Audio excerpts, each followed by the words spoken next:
Hello and welcome to this short video, High Risk Foods Not of Animal Origin.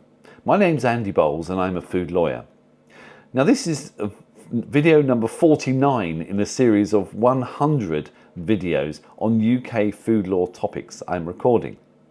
You may be watching this video as part of our online training service, in which case you can look down from the video and be able to download a whole range of additional materials and resources to help you understand the topic. There are also all the other 99 videos will be available on our online service, as well as a series of hour-long webinars on these topics to provide much more detailed information. But if you're watching this on our YouTube channel, you are of course welcome.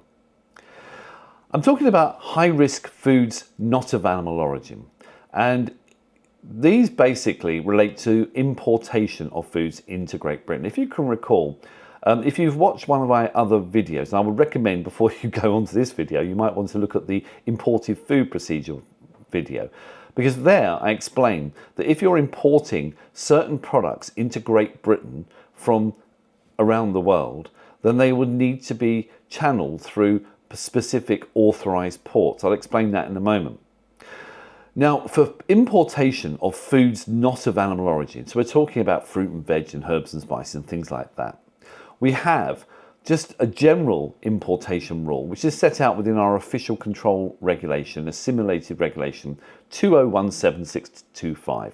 It's the official control regulation. What it requires is that any food not of animal origin, fruit and veg, herbs and spices, whatever, that's imported around the world should basically comply with GB food law, should be fit for consumption, general principles to ensure that the food has been hygienically handled and so forth.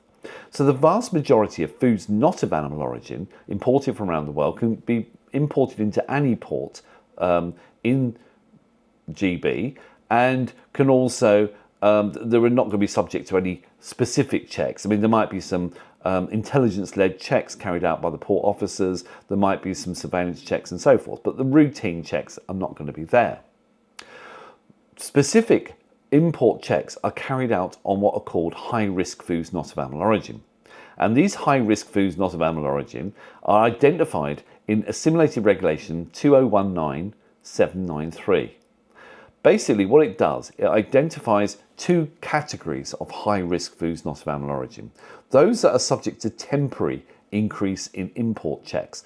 And that list is republished regularly. So we have a list of foods that will have to go through a designated port of entry and will have to be subject to enhanced checks, but they'll be on this temporary list pending further investigation or further work with the country that's exporting to Great Britain.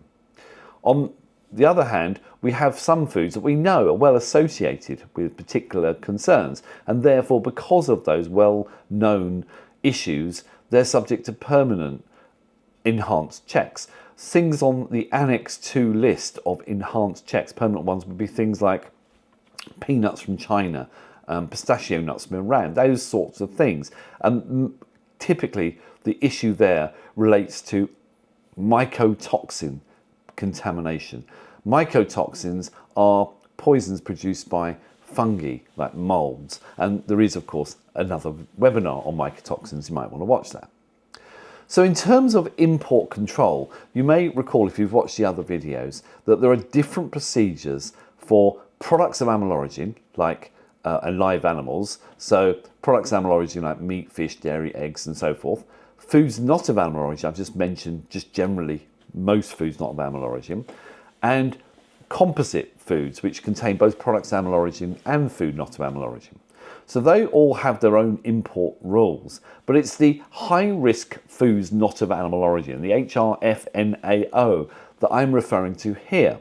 And you'll see behind me on the little chart, if you can see it close enough, it's put in red. So basically what has to happen is if you've got a high-risk food not of animal origin and you're importing it into Great Britain, you must pre-notify the authorised port, the border control post, prior at least one day before arriving. When the consignment arrives at the border control post, then it will go through enhanced checks.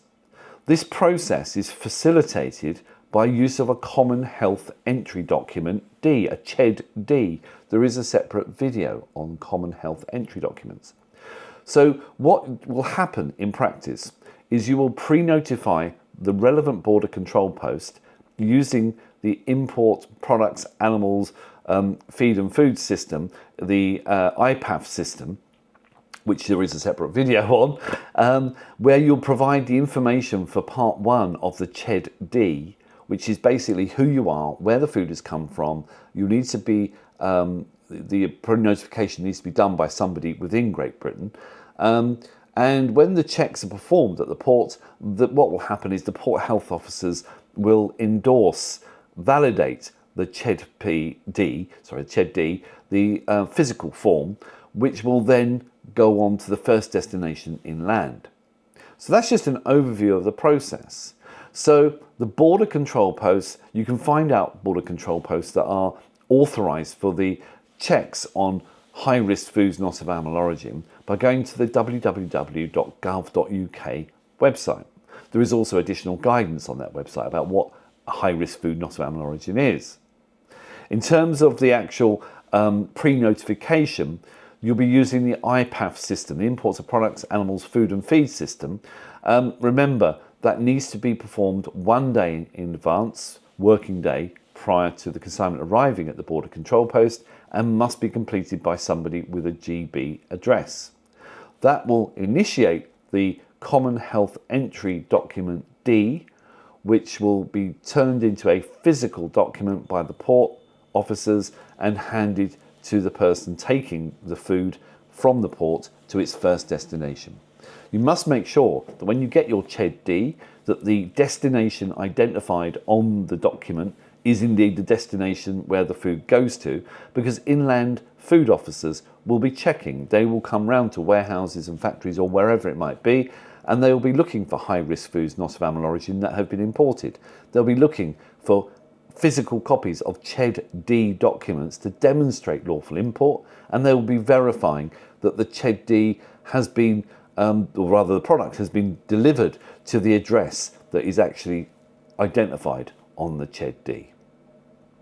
Okay, so there we are. That's just a brief overview of high-risk foods not of animal origin. If you go to our online website and subscribe to that, there is actually a detailed 1-hour video webinar on this topic. It goes into a lot more detail if you want that. This was, of course, just one of 100 videos that I'm recording on UK food law topics. Hopefully you'll join me on another one. Thanks for watching. Cheers.